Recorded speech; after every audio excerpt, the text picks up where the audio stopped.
अस्सलाम वालेकुम, how are you all. मुझे उम्मीद है कि आप सब बिल्कुल खैरियत से होंगे। और आज जो टॉपिक हमने चूज़ किया है आपके लिए वो है स्टेजेस ऑफ सिविल सूट। इसको इंतहाई आसान ज़ुबान में अगर मैं बताऊं तो वो ये है कि अगर आप कोई दावा दायर करते हैं सिविल कोर्ट के अंदर तो उसके कौन कौन से मराहल होंगे, कैसे आपने दायर करना है, उसके बाद क्या होगा, फिर अदालत क्या करेगी, उसके बाद क्या होगा, ये सारी चीज़ें इंशाल्लाह चंद मिनटों में मैं आपको अर्ज़ करूँगा। ये वीडियो एंड तक अगर आपने देख ली तो इंशाल्लाह आप थोड़ा थोड़ा खुद को वकील महसूस करेंगे। तो चलते हैं अपने टॉपिक की तरफ। Stages of suit, civil suit की अभी बात करेंगे, क्रिमिनल के लिए अलग से वीडियो बनाएंगे।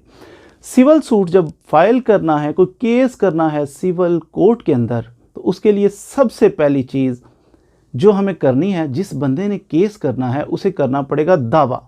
दावे से मुराद है कि चंद पेजेस के ऊपर हाथ के साथ लिखिए या किसी प्रिंट निकालने वाला जो है आपके पास, स्टेनो है, उससे आप लिखवा लें कि आपका मसला क्या है। जज साहब के पास सिविल कोर्ट के अंदर अमूमन जब दावा फाइल करना है तो सीनियर सिविल जज साहब की अदालत, बाअदालत जनाब सीनियर सिविल जज साहब, ये लिख के तो उसके बाद आपने अपना पार्टीज़ नेम लिखना है कि जनाब मेरा नाम ये है, मेरा पता ये है, मुखालफ फरीक का पता बनाम मुखालफ वकील का सारा एड्रेस, वकील का नहीं फरीक का सारा एड्रेस लिखेंगे कि जनाब उसका एड्रेस ये है, उसका नाम ये वो।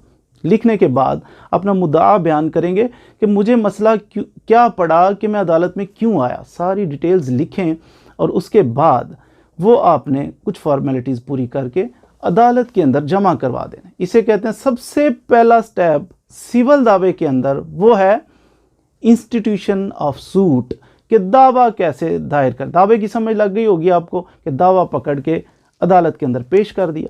दूसरा स्टेप इसके अंदर ये आएगा, जब भी हम कोई दावा करेंगे अदालत में पेश होगा तो अदालत में जनाब सुबह के लिए आ जाएं। हम सुबह अगले दिन पेश होते हैं पहली पेशी पे, तो जज साहब आगे से कहते हैं अच्छा जी ऐसा करते हैं। दूसरा स्टेप भी शुरू होने वाला है।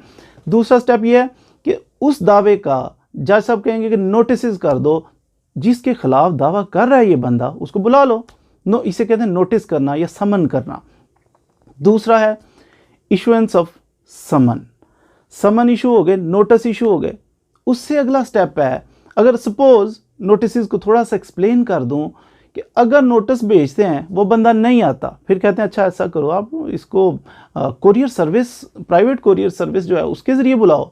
नहीं आता, कहते हैं अखबार में इश्तिहार दो। नहीं आता तो कहते हैं चस्पांदगी करो, इसके घर के बाहर लिख के नोटिस लगाओ ताकि इसको इतला मिल जाए। पूरी कोशिश होती है कोर्ट की, अदालत की, कि उस बंदे को बुलाया जाए, दोनों को सुन के फैसला किया जाए।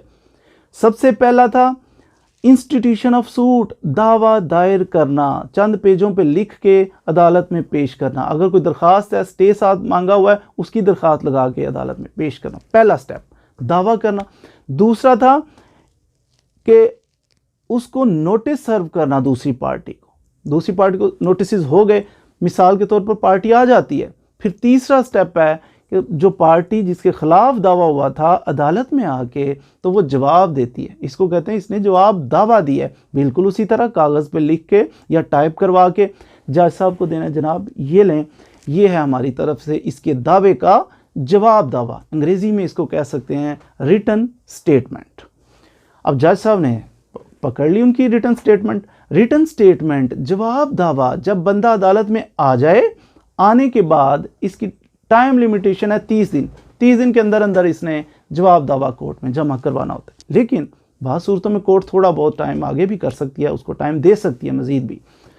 ये हो गया जनाब दावा, नोटिस दूसरी पार्टी को, दूसरी पार्टी ने आके तो अदालत के अंदर जवाब दावा या रिटन स्टेटमेंट जमा करवा दी। अब अगला स्टेप शुरू होता है।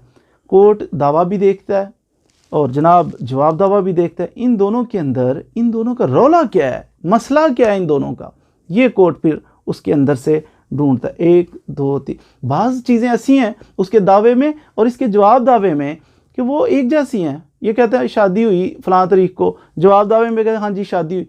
कोर्ट उसको इग्नोर कर देती है, ठीक है ये तो एक जैसी बात। रोले वाली जो बातें हैं ना, मैंने इसको ये दिया, वो कहता है नहीं जी कोई नहीं दिया। कोर्ट अच्छा ये है एक इशू। दूसरा इशू ये जो चीज़ है ना, मसाइल इनके दरमियान तनाज़ात क्या हैं वो 2, 4, 5, 7 पॉइंट कोर्ट निकालती है और उसको लिख देती है। इसको कहते हैं फ्रेमिंग ऑफ इश्यूज़, कि इश्यूज़ फ्रेम किए कोर्ट ने। इश्यूज़ रोला इनके अंदर क्या है, वो अदालत अपनी आर्डर शीट के अंदर, फाइल के अंदर अदालत लिखती है कि ये इशू है, ये इशू है, ये अदालत लिख देती है।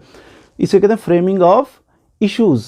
इस पर मुझे एक बात याद आ गई कि एक थे दोस्त, वो कहते हैं कि अनपढ़ से क्लाइंट थे उनके साथ, तो कहते हैं आओ जी, अदालत में गए तो जज साहब ने कहा अच्छा जी इश्यूज़ फ्रेम होंगे, अब फ्रेमिंग ऑफ इश्यूज़ के लिए डेट है। तो वो कहते हैं चाचा जी पैसे निकालो 5,000। वो कहते हैं किस चीज़ का? कहता है आपके सामने तो जज ने कहा था कि इश्यूज़ फ्रेम करवाने हैं, तो ज़ाहिर फ्रेमों पे पैसे तो लगेंगे ना। इश्यूज़ जो हैं ये कोर्ट खुद फ्रेम करती है, बस लिखना होता है, कोई फ्रेम वो दुकान से ला के नहीं लगाने होते। आपने कभी किसी को इश्यूज़ फ्रेम करने के पैसे नहीं देने।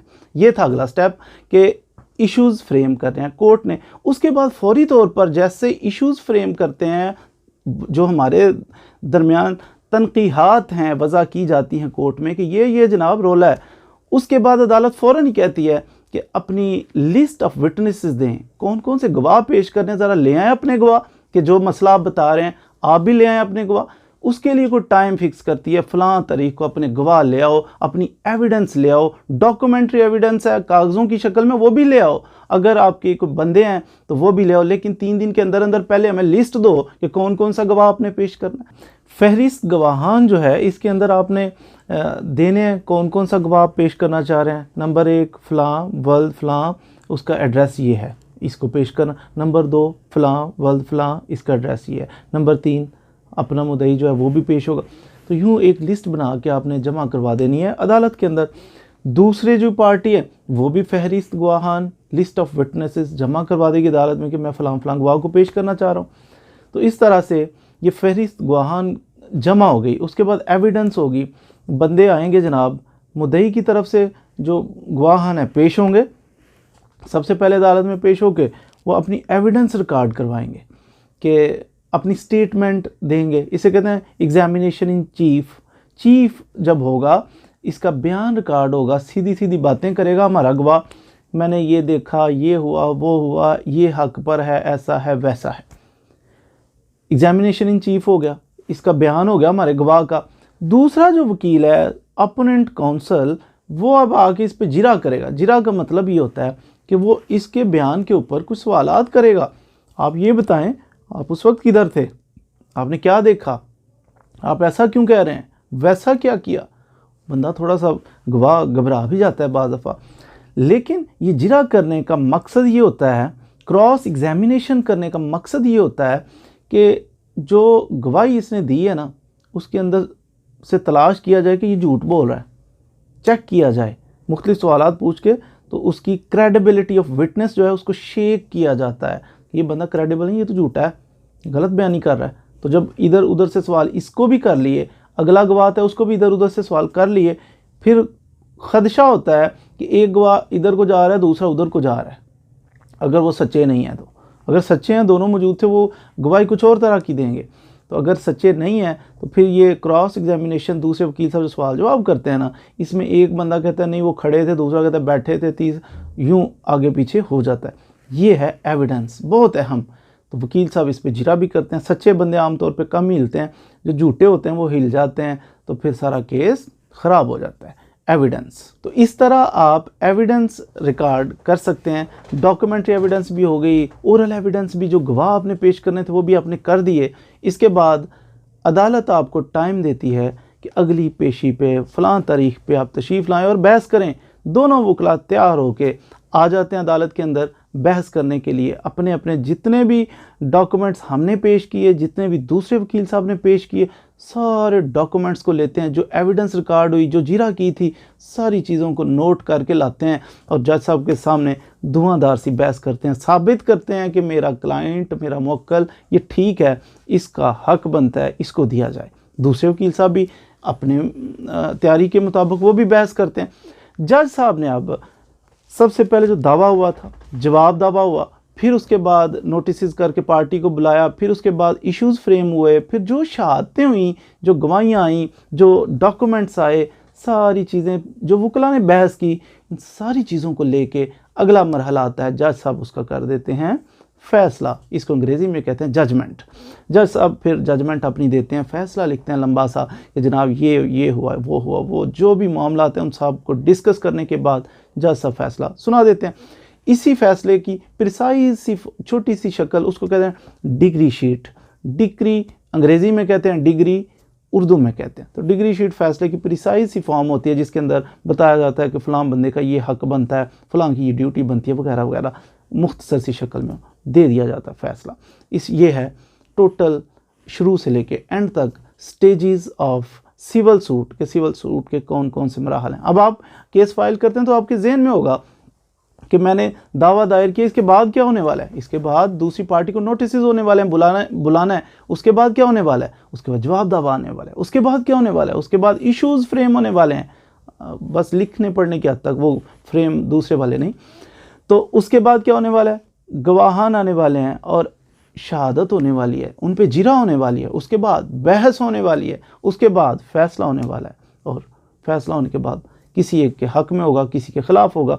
अगर किसी को नाराज़ होती है कोई पार्टी फ़ैसले से, वो अपर फोरम पे जाती है, अगली अदालत में जाती है कि जनाब ये देखिए फ़ैसला कर दिया, ये गलत है, इसको कहते हैं अपील फ़ाइल किए।